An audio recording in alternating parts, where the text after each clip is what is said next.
Good afternoon. I am House Minority Leader Lisa Demuth, and it is good to be with you today. I think what we have heard earlier this afternoon is there are ways that we can work together. There are some provisions that were encouraging for me to hear. But I do have to be honest with you. Hearing a $17.6 billion surplus was a little jaw-dropping. That was shocking to hear. We know that Minnesotans are being overtaxed. Money that could be kept within Minnesotan families to help with high grocery prices and with high energy bills, that money needs to go back to Minnesotans. I look forward to the next session, balancing out our revenues so we aren't taking so much from the families. But I can tell you, I believe, my caucus believes, that tax hikes should be completely off the table.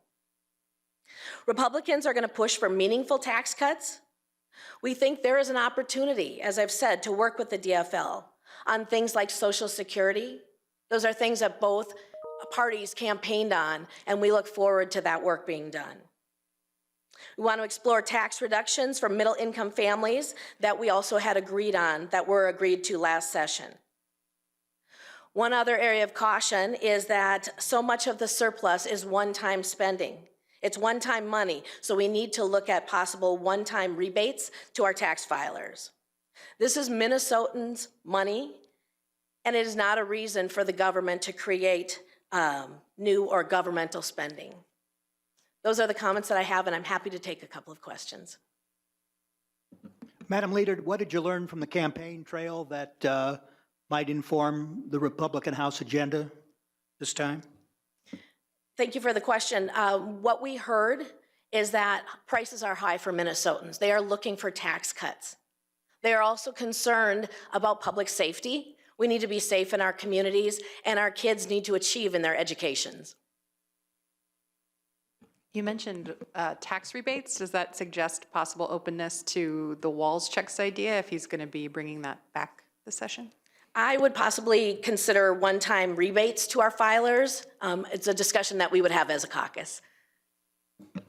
What about a bonding bill? Do you have a sense of what kind of size your caucus might be open to? Are there priorities or spending proposals that you might not be interested in a bonding bill? I think Governor Walz mentioned money for Minneapolis and Lake Street.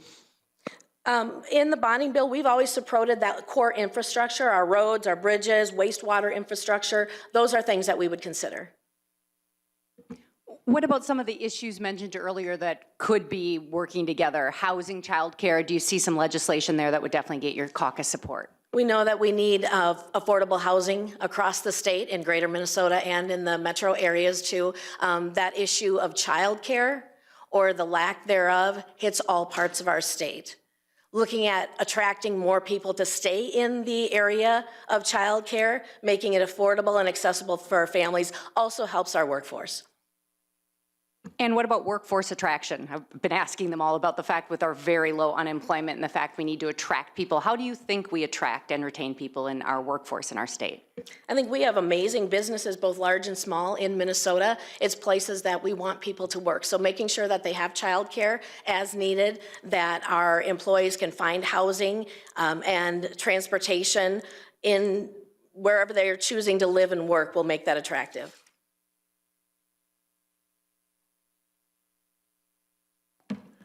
Can I ask a question over here? Anybody else? You want to go, John? Go ahead. Quick one. Would you favor tying any of these like local government aid increases to like some type of a mechanism that says the money has to be used to deliver property tax relief, that it can't just be absorbed by the local budgets? I think we need to have all of those discussions as we're working through into the session, both at the caucus level and then in committee. And I guess my question was similar as far as delivering some money to local governments regarding public safety. We need to attract people into the area of public safety. We need to increase law enforcement, make sure that that is an area that people want to work in and to keep our communities safe. So are you, I don't want to complete your sentence, but are you saying that you guys would be supportive of similar things that you were talking about last session, meaning helping locals recruit, maybe bonuses, retention bonuses, training support, things like that? Those are all areas that we would consider, yes. How much are you expecting the DFL trifecta, as they've been talking about it, to ask for your help or to be partner, to want to partner with you versus them kind of running over your caucus wishes? I mean, are you bracing for tension in the legislature this year? That's an interesting question, bracing for tension in the legislature. I think that always can happen. I know that all of our members are looking forward to getting to work, to building relationships both with each other. We have 25 new members in our caucus, building relationships with each other, and then also across the aisle with our DFL counterparts. That's work that we can do together, and I think there's so many times that we agree more than we disagree. That's where our focus is going to be. Where we can work together, we will. If there's provisions that are concerning that we don't agree with, we will definitely make those loud too. Do you have any reaction on the Social Security tax issue? You had mentioned Democrats campaign on that, but it sounds like there is some resistance, perhaps substantial resistance from DFL leaders. Just do you have any reaction to that today? I believe that ending that tax on Social Security across the board is what we need to do. That's what we talked about on the campaign trail, and I think that it is an area that we do need to focus on.